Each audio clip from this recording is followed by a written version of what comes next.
Hello, everyone, and welcome to the Real World Productivity Podcast. I'm Adam Moody, and today I'm talking with Amy Donaldson. Welcome, Amy. Thank you. Thank you for having me. Definitely. Well, we're just going to jump right in as usual. My first question is about you, your background and experience, so we can kind of get everybody on the same page. Obviously, I got a little chance to catch up with you before we went live. So if you don't mind, could you tell everyone a little bit about yourself as much as you want to about your background and experience? Yes. So I have extensive background in real estate. Started selling real estate just before the crash. And so I really had to learn quickly how to be very, very good and how to be very, very intentional. As soon as the crash ended, I eventually rose to, be in the top 10% of real estate agents in my area. And now I'm mostly coaching real estate agents. Started teaching the licensing course in 2014, wrote a book for real estate agents it really was born from the questions, after having a couple hundred people go through my class and then get licensed, the questions that they had, the areas that they struggled, when I started to see patterns, the book basically just answers those questions, solves those problems. So with that as your background, I would assume like any profession, productivity, time management, all that really comes into it. I'm kind of curious on your take. I think that with a lot of people, there's no traditional training. It's not like we went to productivity college or anything like that. But for yourself, did there come a point where you said, oh, I need to work on my time management, or does it just kind of come to you as like at each step you just have to improve, and that's kind of how it happened?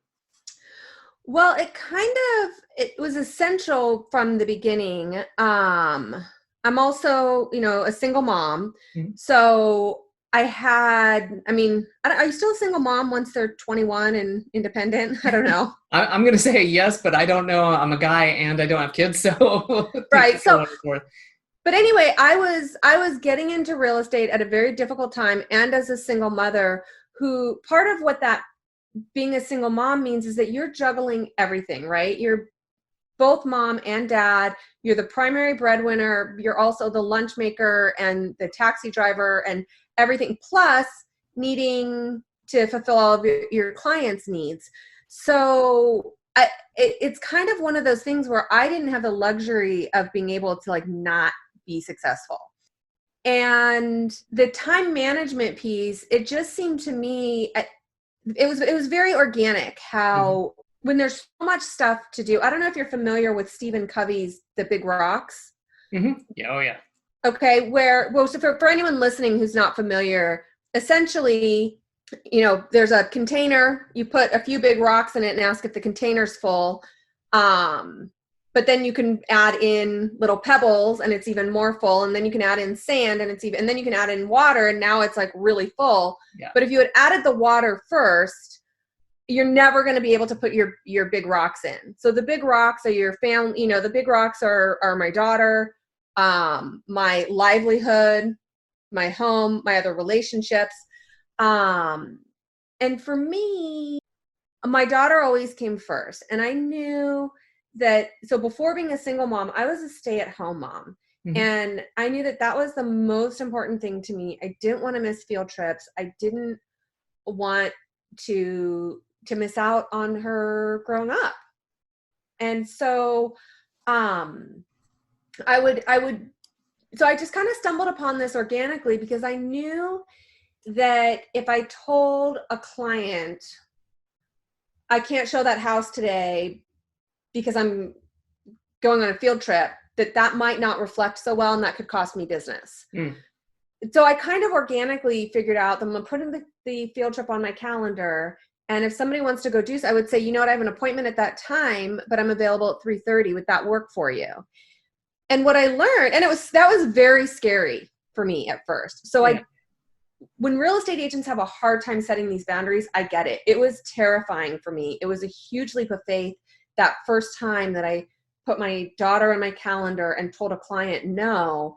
But what I learned was they began to respect me more. They were more drawn to me and they were willing to wait. So for me, I'm super passionate about helping real estate agents in this way because I know how scary it is for them, but regardless of it, everybody needs to work and they need and I think that right now with this quarantine going on, people are feeling that more than ever.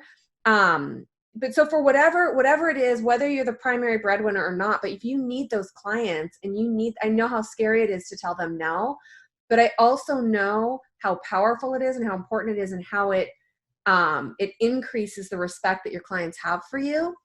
And so that allowed me to start taking more and more control over my calendar.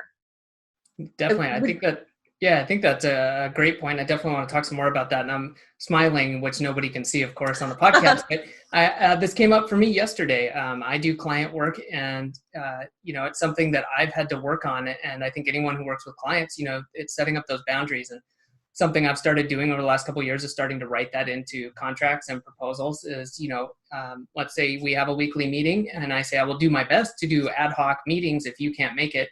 But, otherwise I need 48-hour heads up. And so I had a client, had some issues, couldn't make our regular call. But for what happened, they kind of did a no call, no show. And it turned out to not be their fault. But they sent me an email the next day and said, well, can we meet right now? And I had two options. I could say yes. But I was already headed out the door to go to dinner, and it was date night with my wife. And, some people would say, well, you gotta do the business. And like yourself, I put my life in front of it and the relationships. And I'm not saying that I would never help someone, but if I don't respect my time, then nobody else is going to. And so I had to write them back and say, hey, I appreciate that you want me to do this extra thing for you. What I can do is, instead of waiting 48 hours, let's just schedule it tomorrow and kind of meet them halfway. Well, and I love that example. That's such a perfect, because that is the exact scenario that real estate agents and all entrepreneurs find themselves in all the time. And if you don't believe me, just ask someone who's married to one. Like you might not be as aware of it as your wife knows for sure, especially if you start violating that. The spouses of entrepreneurs, they know, they feel it. But the thing is, what I've learned and it took me a while to learn this. And I think that's also why I'm so passionate. I know that this is the truth, but I know that this truth kind of hides from us. So the truth is, when somebody asks you, hey, are you available right now? We feel the pressure and the weight of that. And we believe they expect us to say yes. Yep. The truth is, they don't expect us to say yes, right? They're just trying, like, if you're available, I'm free now. If you're free now, that's cool. If not, we'll make an appointment. That's the full thought when somebody says, how about right now? But as an entrepreneur and somebody who needs the business, we feel like it's, hey, here's your opportunity. I'm available right now. You better grab this opportunity. Your wife will wait. She's married to you, so she'll still be there tomorrow, but I might not be. Yep. Yeah. That's what we hear. And the reality is, that's not what they're saying. They're saying, are you free now? And the only way to really learn that is when you say, no, but I have time tomorrow. And like every time they say, oh, cool. Or they say, oh, tomorrow doesn't work for me. How about the next day? Like, and never are they like, well, man, you just lost an opportunity. Hope that's a great dinner. Hope your dinner with your wife. I was about to say, if they do say that, then that's good. You just saved yourself from working with that person. So. Exactly. And that was going to be my next comment, is that if somebody ever does, it's like, well, thank God, because you don't want that person as a client. So it's this like weird myth that when you take a step back and look at it, you go, gosh, somebody who really did feel that way, that's not my people.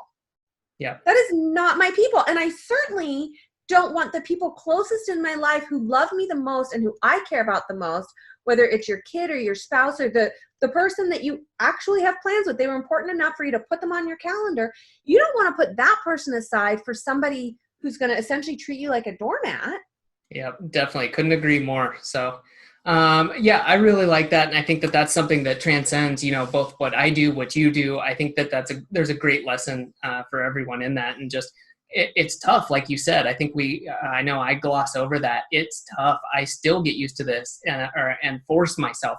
I reread that email I wrote to my client like 3 times. And I was like, God, I've said this before. Like, why am I nervous? but it's just human nature. Most people want to help people. I want to be available. I want to help my client, but I got to say, whoa, hold on.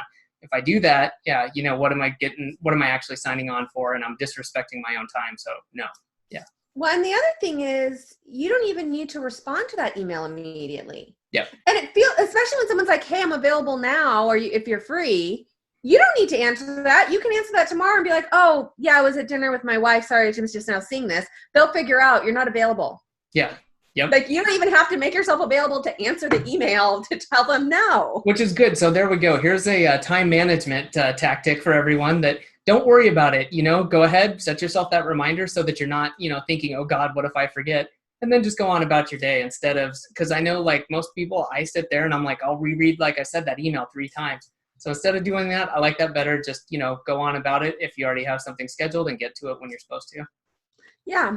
And for me, the more committed I became to my calendar, the more productive I actually was, because you can very clearly see what fits, what doesn't fit.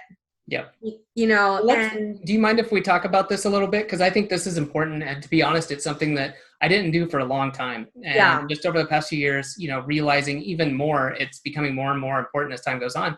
And what I'm referring to is just using my calendar instead of saying, well, I have a task list and hey, I've prioritized it and hey, I'm focusing on the important. Actually using your calendar to fit those in and saying, what do I actually have time to do? Is that something you kind of started doing, or is it something you grew into, or when did you start that? I started that pretty early on. As soon as I really started getting busy as a real estate agent and feeling pulled in different directions. And during the recession, being a real estate agent was exhausting because homes would sit on the market for many, many months. And what that meant, if you were working with a buyer, is that buyers had the opportunity to just look at an endless number of houses, to make sure they were making the best decision. So I kind of had to learn to set boundaries around that as well. Which I'll get into that. And there's a different boundary there that also was hugely productive. But I learned that people would want to go see houses at all different hours, and it was completely unnecessary. That house was going to be there next week and next month and probably 3 months from now. So I don't need to jump for them.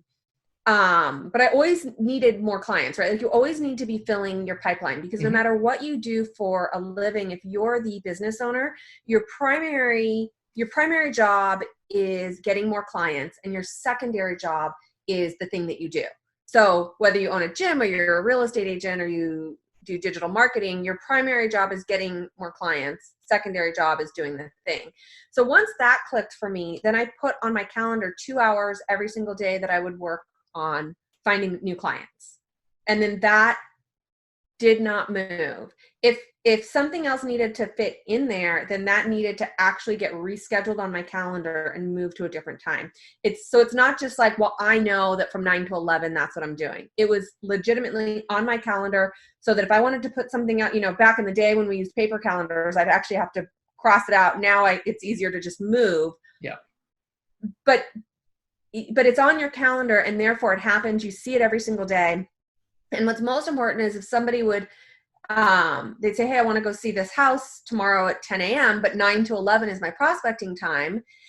Now I don't feel like I need to say yes and be available and know that if I don't prospect, it's not like the prospecting's waiting for me, right? Yeah.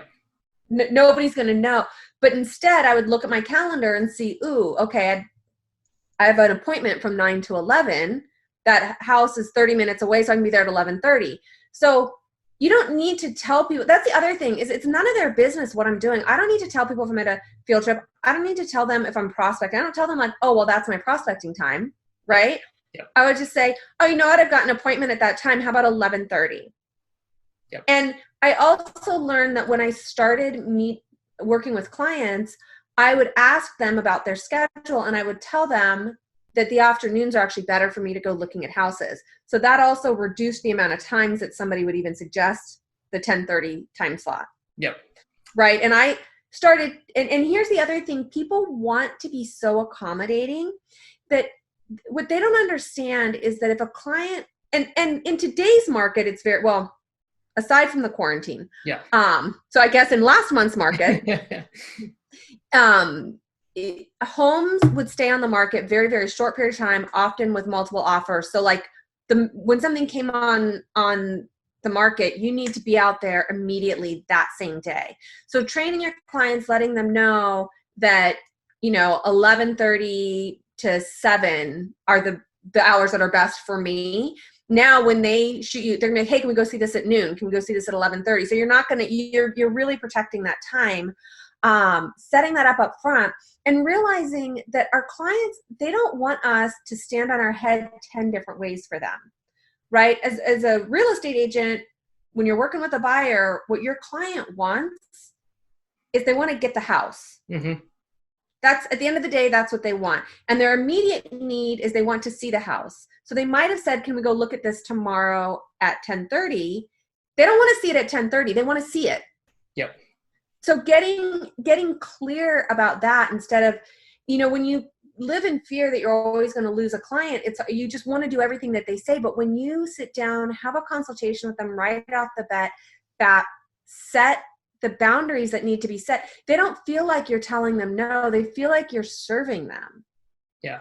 Well, I think you've touched on two really important things, which is, one is kind of finding out what the most important task is for your business or you, whatever that may be, and kind of doing that first, whether it's kind of approaching it as like eating the frog or putting the most important stuff up front, however you want to call it.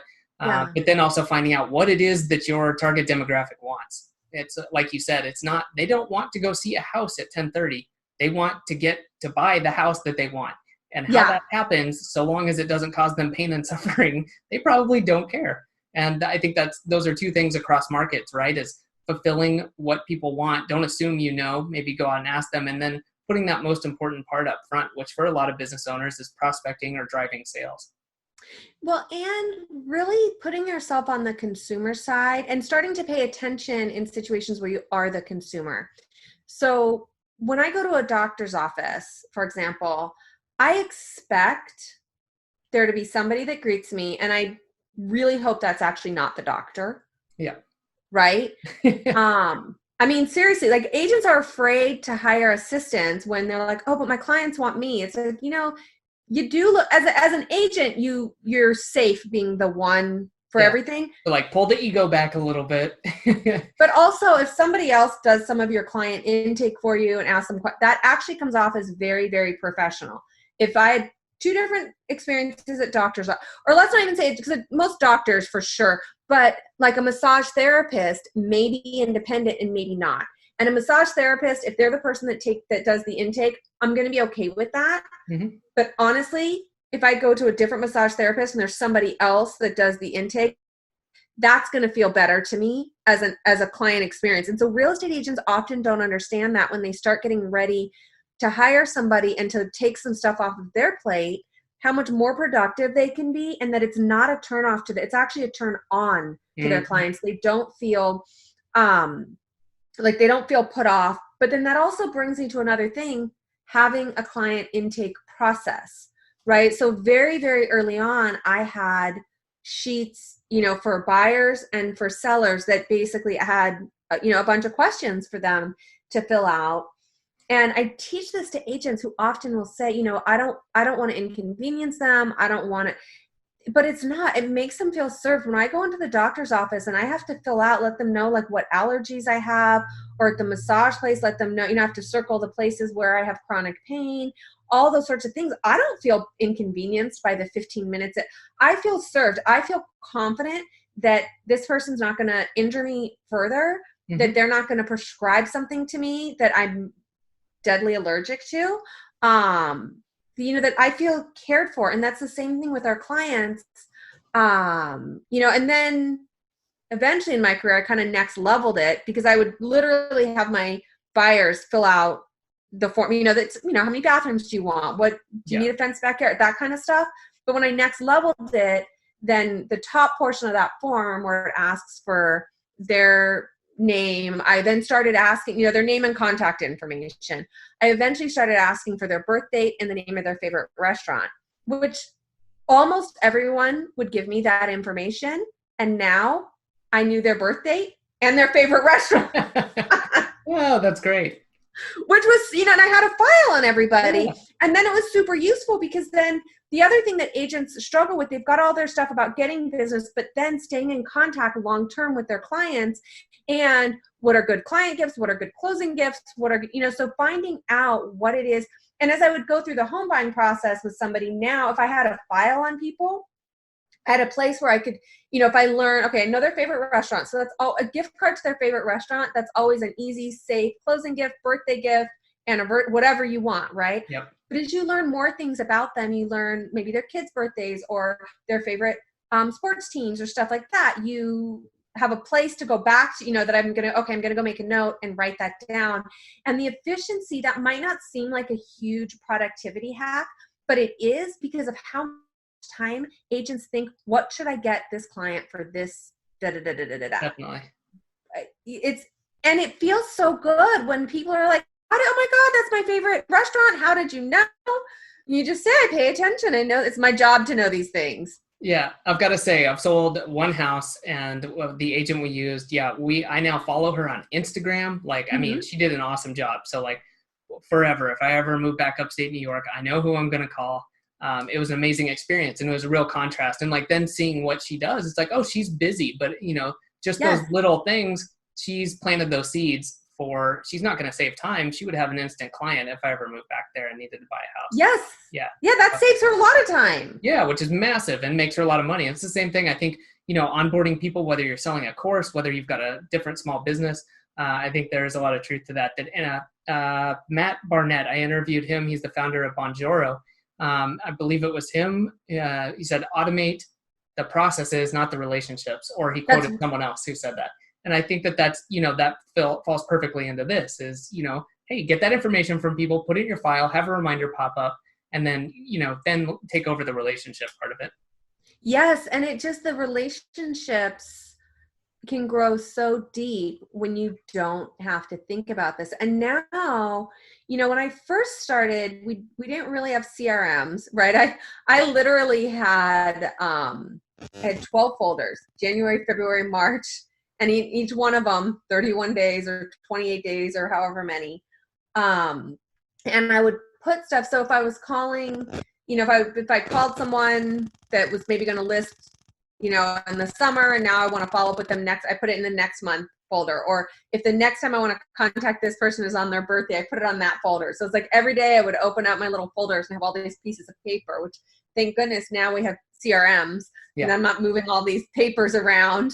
But it's the same concept of just, when do I need to know this information? And don't rely on your brain to remember stuff. One of my favorite things, I think it was Einstein that taught this. Our brain is not, using our brain for memory is such a waste of, our brain was not meant for remembering things. That's what did he say? That's a huge waste of our brain is for imagination and thinking. Not so anything that's when you hear yourself thinking like, oh, I'll remember. No, I literally take the trash out on my calendar for every Wednesday. That's good. We're in the same group. I had someone make fun of me because they saw my calendar and it had a floss on it. And they were like, you got to have a calendar done. I was like, look, probably not. But I said, hey, if it's on there, I guarantee you it gets done. So I don't feel bad about it. I have all my running on my calendar. Yeah. Okay. Let's talk about this real quick, because I saw in the background, and I noticed this after we started the podcast, I see a lot of race numbers. Some medals over there too. So what part do you find running, coming in, and exercise as being part of productivity and effective time management? I personally feel it plays a huge role as a runner, but I'm curious for you how you feel about this. Running and productivity. Well, if running is important to you, and if you're a long distance runner, then sometimes that, you need to carve out 3 hours at a time to go on a run. So you cannot be a long distance runner and be successful unless you have some productivity hacks. It forces, it's like one of those, it's just one of those big rocks. Yep. Also, I know I'm such a nerd. Most of my friends listen to music while they run. Hmm. I will listen to podcasts Yeah. or audiobooks. Yeah. And I know I'm like people make fun of me for this all day long. Literally all my running friends, they're like, no, no, that's a violation of some sort. No, that's awesome. I mean, I do it when I walk. I generally don't listen to things while I'm running, but I do. It's generally podcasts. So I totally, I totally. either listen, yeah, I either listen to nothing or it's my books and my podcast. And I'll literally look and see, okay, how long is this chapter or how long? And then I'll know, okay, if it's an hour, that'll be a good time. You know, if it's an hour long podcast or a 40-minute podcast, I then kind of map out how many miles that will be. And then I'll think, okay, so maybe that'll be a good water break when I have to slow down to change That's awesome. put the next one in my queue. I got to wrap it back around. I just wanted to take that quick tangent because I saw those and I definitely didn't want to let that go. But real estate agents to me is something I bet I could like come up with some ideas of like what troubles they have as far as time management. But I am curious because I think this uncovers different ways people handle them. Could you tell us like what are some issues that you see when people come to you as real estate agents and say, man, I just really need some help? What are some of the stumbling blocks or things that are really messing them up? The biggest challenge that agents have is asking for commitment and loyalty from their clients and explaining how the whole process works. Because most agents, when they get started, they're working mostly with buyers because it's easy to find buyers. It's a little bit mysterious how to find sellers. So I guess that's another challenge. But when they're working with buyers, so a seller, they're going to sign a contract with you and now you're their agent. So they can't disappear. But a buyer, there's two ways to work with a buyer. They don't have to sign a contract or they can. And agents are, and then they can look at a few houses with you and then go walk into an open house and buy from somebody else after you've invested time and energy. Agents are afraid to explain this to people, and they're afraid to explain that we work 100% on commission, 100%. And for me, I learned very quickly just by having one or two people take up a lot of my time and then buy from someone else that, and good people, right? And then when you go to follow up with them and they're like, oh yeah, we already found something, and they're excited. I'm going, okay, wait a minute. Yeah. This person, they don't know that they just stabbed me in the back, that they literally just used up all that time. I just worked for free, and it hurts. It's very, very emotional when you invest time and energy for somebody who hurts you that way. And so I learned very quickly the best way to protect myself was to explain to people how the process worked. That's when I learned that a lot of people, they know that we're on commission, but they think that the brokerage pays agents for showings or for something, that there's some kind of base pay. And that's not the way that it is. And agents are afraid to talk about money with people. They're afraid to tell them how we get paid. They're afraid of that rejection. Whereas for me, I would rather get that rejection up front. If you're not going to buy a house from me, I want to know that now. Yeah. Not 6 months from now after I've run around and shown you 100 houses. That is not when I want to find out that you're not working with me. Yeah. And some people will have, multiple agents that they work with. And so that's one thing I talk with agents about is that, like, is this exclusive? And they'll say, I think so. And I'm like, then it's not. That is no. It's either yes or no. And anything other than yes, I put in the no category. Have you had the conversation with them? Well, no, but they send me stuff. So if the client finds something on Zillow and sends it and says, hey, let's go see this, then the agent feels like, okay, I'm their agent. And so then I ask them, how many other agents did they send that to? And they kind of look at me and go, I never thought about that. Mm-hmm. If you don't ask, you don't know. And and I feel like it's our job to explain that to people. Just like in any other industry, I expect them to explain how whatever's wanted of me, they need to let me know that. Most people buy one house every 10 years. They do not know. It's not the same as when you go into Nordstrom, okay, dressing rooms are over there, get rung up over there. I don't need someone to stop me at the front door and be like, okay, so just so you know, if you want to try something on, here's our process. Because I go shopping all the time. But if this is something that you do once every 10 years, and entrepreneurs are a little bit more savvy, but people who have a job, which is basically somebody who can, not that entrepreneurs can't buy a house, right? But most people who can buy a house have a job. They get paid when they show up to work, whether they do a good job or not. So for those people, it's kind of a weird concept that you could work and put energy out and not get paid for it. Yeah. Like, that's a really weird concept. That is not the first thing that they think. So agents struggle with articulating that stuff, and it does impact their productivity because they end up spending a lot of time running around with people who are never going to buy from them. Mm. So what would you then suggest? Like, is it just the best to be totally upfront right from the start and just be like, hey, here's where we're at. Here's kind of what I expect, and that's what I would assume is, yeah. Yes. So again, back to the systems, right? Always have a system. So like, I have a client intake and I have a system. I always sit down with people the very first time I meet them. So it might be, ideally, it's in the office or at a coffee shop before we look at the first house, but it can be at the first house, right? Mm-hmm. But when I'm talking to the person ahead of time, I always, when we set that appointment, I always say, great. Okay, so we can look at that house at noon. I always like to sit down with my clients ahead of time, do a quick consultation. We can meet at my office, or there's a coffee shop nearby. If we meet at, say, 11:30, and then we'll go to the house. So you kind of have a script for that. When people ask, well, can't we just meet at the, absolutely. But that's how you get the consultation at the house, is by offering it somewhere else. And if the client says, I don't ever offer the consultation at the house. I only do that if the client suggests it. But then the consultation has 3 parts, which the first part is establishing the client's needs, right? Because that's where, that in their mind is what they're wanting of a consultation. Mm-hmm. The second part is explaining the process to them, which just dovetails nicely into, then let me explain to you, then as part of how this works, right? When you get to the very last thing in the process is the day that you're handing them the key.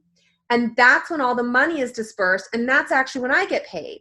So let me explain to you how that works. And the first thing I tell a client, and when it comes to how we get paid, if it's a buyer client, at no point do you never have to write me a check. So there's no upfront cost or out-of-pocket expense. It's wrapped into the price of the home, right? So, and I explain, I don't make a dime until the day I'm handing you the keys. I get paid about 2 days after that. Yeah. And then people understand when you say, so it's really important to me. So something I ask of all my clients is that once we start this process together, that you're committed to finishing it with me. Yeah. And almost everyone, that they almost always say, absolutely. Agents are afraid because when they don't know how to have that conversation and where the flow is. Yeah, it becomes scary to them because it's the unknown. Yeah. Well, even like you asked, it's like, so we just kind of just throw it out there. Yeah. Like, no, you don't throw it out there like, all right, I'm going to show you this house, but now I expect there's a way. And when you do it the same every time, if you start getting a weird result from someone, or consistently, then you start noticing, here's where I need to make a change in the process. Here's where I'm not articulating myself very clearly, or where I'm not. And every once in a while, the thing is, the overwhelming majority of clients say absolutely. Every once in a while, I will say exactly that to somebody, and they would say, no way, because if I find a for sale by owner, or if I, whatever, if you're not available, I'm buying that house. And that's an agent's biggest fear is, what about that guy? Mm. Whereas when you really start protecting your time and thinking differently, I'm like, yeah, that's exactly who I want to find out. Yeah, you want to disqualify up front. Yeah, because then I just tell them best of, and here's the thing, the first time you hear that, it's kind of offensive. Like, wait a minute, you understand I'm going to be working for, and they don't care? Like, and you just seem like such a nice person. Like the first time you hear it, and but when you realize, so I have this concept of like leaning in, right? Leaning in to the bad things or the scary things. But when you really lean in, you go, you know what? I don't need to be offended of that. That's totally fine. I just need to be protective of my time and know that this person, because almost every time, I mean, that's probably only happened 3 or 4 times in the 20 years that I've sold real estate. But every time it has, it's always been with someone who like, they seem like such a nice person. And you're like, what? Like you never would have guessed. And so it's a gift that's like, wow, I would have laid in front of a bus for this guy to then go buy a house from somebody else. Yeah. I'd rather find that out within 15 minutes in my office versus after, giving up 5 Saturdays that I could have spent with my kid. Definitely. No, that's good. And I think that goes back to what you're talking about. And you've, said it several times, but having that process and making sure that you do it. Because I'm sure for a lot of people like myself, if I was to try to, do what you do or what you used to do, I would need that to remind myself to say, hey, you got to take care of the scary part. Because if you don't, it's going to come back and bite you in the ass and it's going to hurt a lot more down the road. Yeah, like those scary things, like the barking dogs, they're not so scary if they're behind a fence. I'm like, well, I want nothing to do with those people. And another thing agents ask, they're like, yeah, but what if they buy, because I've even gone so far as maybe we're having a consultation. So the plan is we're going to have this consultation and we're going to look at the house at noon. But then you just told me that no, and so I have done it before where then I'm like, okay, well, good luck. And then we don't go see the house. I just call the listing agent and say, especially if it's a vacant house and like if homeowners have left so we can show it out of respect to them, I'm probably going to still go. But if it was like a vacant, I'm just going to call the listing agent and cancel. I don't need to go show it, which people are like, oh my, but I'm like, but they just confirmed they're not a client. I don't owe them they're not interested in being my client. Where they can go say, I don't care how they get into that house. They're not my client. And agents that are like, well, what if that was the one that they bought? It's like, it's usually not. It's not. And if it was, then that's fine too. Because when you have these boundaries, then you're not so desperate for that next deal. When you start having these boundaries, then you go from, going from the roller coaster where you have anywhere from 0 to 3, and at 3 you're kind of maxed out because you're spending, to now you always have 8 or 9 in escrow. So what if that was the one? I don't care. He can go buy. I don't want him as a client. Yep. Like I just don't want him as a client, even if this was the house. And then so I am actually, because it's not about the money and am I going to get paid? This person doesn't respect my time. I don't want to spend the next 30 to 45 days going through escrow with him. I don't want him. Yeah. Well, I think that, we've got just time for a couple more questions, but I think this next one I'm going to ask you is probably going to go back to exactly what you're talking about. But basically, like, what can make a big impact people, not just real estate agents, but running a small business or consulting, that would help them stop the roller coaster or the boom or bust cycle, however people are preferring to hear this. Yeah. So the biggest thing is remembering, like we talked about earlier, when you're a business owner, your number one job is getting more clients. It's not the thing that you do, right? If you sell kayaks, selling kayaks it's the clients, getting more clients. You're a bakery. So remembering that, and that's your one thing that cannot be moved, because when people lose sight of that, or they just don't know that, right? If they think as a real estate agent, my job is to sell a house. No, your job is to get clients to sell houses too. But what happens is they start prospecting, they get the clients. Now they spend all of their energy servicing those clients. And then as soon as those deals close, they need to go back out and get more clients. And so they're constantly starting over. And that's the boom bust, or the what I call the cash flow roller coaster. Mm-hmm. And so as a business owner, when you say my job is to get more clients, then as soon as you get to a point where the business is so busy that you don't have time for the prospecting, or you think you don't have time for the prospecting, when you say, okay, nope, that's my primary job, that's my one thing that I will not violate. When you start feeling the pressure to not do it, you need to look at the other things you're doing and go, okay, first is how can I better organize this? But then second is what can I delegate? because just because something needs to be done doesn't mean it needs to be done by you. It still needs to be done, and it needs to be done well, but I don't need to put the lock boxes on all of my listings. I don't need to put the booty boxes out. Like, I do not need to deliver the flyers. All of those things I can have other people do. I don't even need to show all the houses. I can have somebody else show houses for me, as long as it's another agent. So looking at your business and saying, gee, of all the things that I could delegate, which do I like the least? Because those will be the first things off my plate so that I can protect this time. Or what's the one thing that's getting in the way of this and protecting that prospecting time? And I feel so strongly about that there's I talk about it in my book, and in almost any class I teach, even if it's not on productivity. But what I tell agents is that your job literally is prospecting. And any day that you didn't prospect, that was a day off. So I have agents that I coach, and they'll tell me all the things they did. Did you get any prospecting done? That was a day off. But I wrote an offer. I took a new listing. Doesn't matter. That's a day off. And even so far, so what happens once they get busy, they stop prospecting for a lot of days. Yeah. When you string many days off in a row, what is that?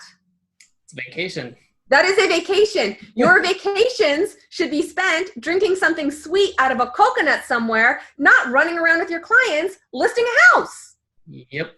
I love that. I'm not gonna lie. I'm gonna totally use that. I love that, Amy. Totally. You can even use my favorite line, which is drinking something sweet out of a coconut somewhere. Oh, that's awesome. And I love telling people, this sounds like a terrible vacation. You listed a house and did paperwork and wrote a repair addendum. It's the worst vacation ever. It sounds like work. We got time for one more, and I want to ask you this. I'm not going to restrict this to books. This is what I used to ask. But what book or movie or documentary or any piece of media do you recommend the most to people right now? Oh, I know, and I can't recommend mine because that would be cheating. Yeah. Not going to say no, but good choice. No, that would be so tacky. And that's actually, I feel like there are more powerful. The one book that I recommend most, well, there's always the classic Think and Grow Rich, which I feel is a good one. And the documentary that I recommend is called The Push. And it's what's that about? I'm not familiar.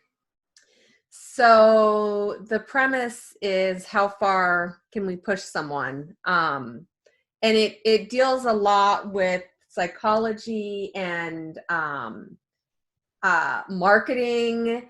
That basically the premise is to see if in 90 minutes they can convince someone to commit murder. Wow. And it is shocking how many times they're successful versus how many times they're not. When you get sucked into it, it's a pretty powerful, just about the way our minds work. Wait, can I cheat and give you one other documentary? Yeah, one more. Is it called The Void? I think it's called, I think it's called The Void or Into the Void, which is another, that's more about perseverance. This is about kind of staring into the abyss type of a thing. No, Into the Void is that what it, I'm going to be so embarrassed if I look this up later and I got it wrong. But essentially the two guys climbing, a giant mountain. It's not Mount Everest, but it's like that same type of thing. But one of them breaks his leg and he falls down like a crevasse. And so the other guy thinks that he died. And he didn't.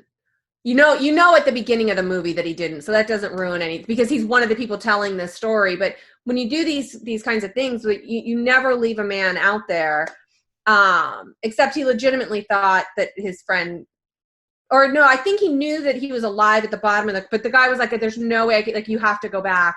So it's this grueling story as the guy actually crawls out of the crevasse and how he makes it back and how he makes it back to base camp where all of his friends are. Like, it's the story of perseverance it's